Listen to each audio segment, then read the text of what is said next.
আমাদের ন্যায় বিচারের আন্দোলনের 18তম দিন।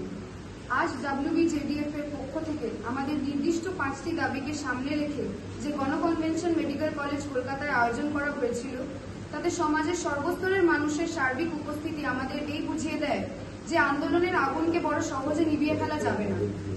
আজকের গণকনভেনশনে বিশিষ্ট শিক্ষাবিদ ও সমাজকর্মী ডক্টর বিনায়ক সেন, মিরাতুন নাহার, গোলান গাঙ্গুলি, বিনোদন জগতের বহু পরিচিত নাম যেমন সোহিনী সরকার, জিতু কামাল, দেবলীনা দত্ত, মীর আফসার আলী সহ বহু বিশিষ্ট মানুষ এবং সিনিয়র চিকিৎসকদের নানা সংগঠন, উল্লেখযোগ্যভাবে IMA, JPD এবং বিভিন্ন বিভাগের চিকিৎসকদের সংগঠনগুলির সমর্থন আমরা পেয়েছি।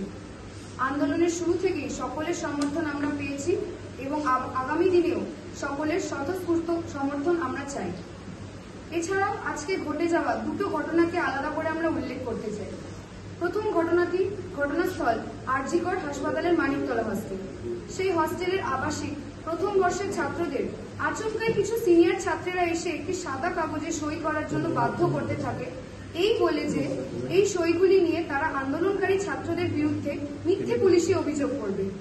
পরবর্তীতে আন্দোলনরত অন্যান্য ছাত্রদের তৎপরতায় তাদের আটকানো গেলেও স্পষ্টতই আজকের এই ঘটনা যে আন্দোলনকে ভাঙার উদ্দেশ্যে ঘটেছিল তা আর নতুন করে বলার থাকে না।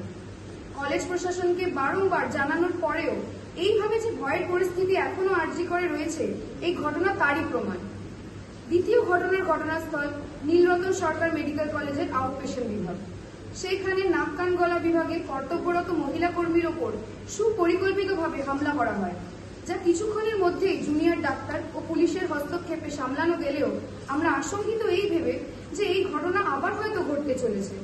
কর্তব্যরত চিকিৎসক, স্বাস্থ্যকর্মীদের ওপর বারংবার আক্রমণ আমাদের বুঝিয়ে দেয় আমরা কর্মস্থলে আদৌ সুরক্ষিত নই। তাই ন্যায় বিচারের এবং নিরাপদ কর্মস্থলের দাবিতে আমাদের আন্দোলন ও কর্মবিরতি একইভাবে চলবে।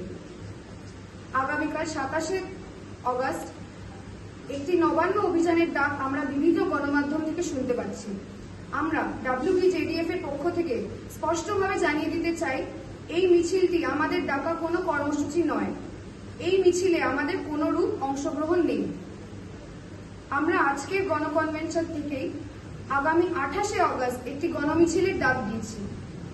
এর আগে আমাদের আন্দোলনে ও মিছিলগুলিতে সমাজের সর্বস্তরের মানুষ স্বতঃস্ফূর্তভাবে যোগদান করেছে। এই প্রথম আমরা সমাজের প্রত্যেক শুভবুদ্ধি সম্পন্ন মানুষকে সম্মিলিতভাবে এই গণমিছিলে হাঁটার ডাক দিচ্ছি। আমরা চাই সমাজের সমস্ত অভিভাবক যারা নিজেদের সন্তানের জন্য একটি সুস্থ ও নিরাপদ ভবিষ্যৎ দেখতে চান, তারা বুধবার 28শে অগস্ট আমাদের সাথে পায়ে পা মেলান। আমরা সকলকে অনুরোধ করছি, একসাথে এই গণমিছিলে সামিল হন। একসাথে তৈরি হোক আমাদের আন্দোলনের জমি। আমাদের দাবিগুলির সম্মিলিত আওয়াজ পৌঁছে যাক তাদের কানে, যারা হয়তো এখনো আমাদের আন্দোলনের কথাগুলি না শোনার ভান করছেন।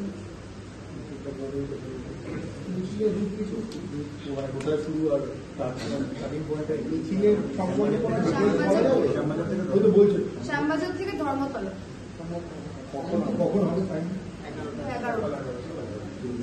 11 ইংরেজি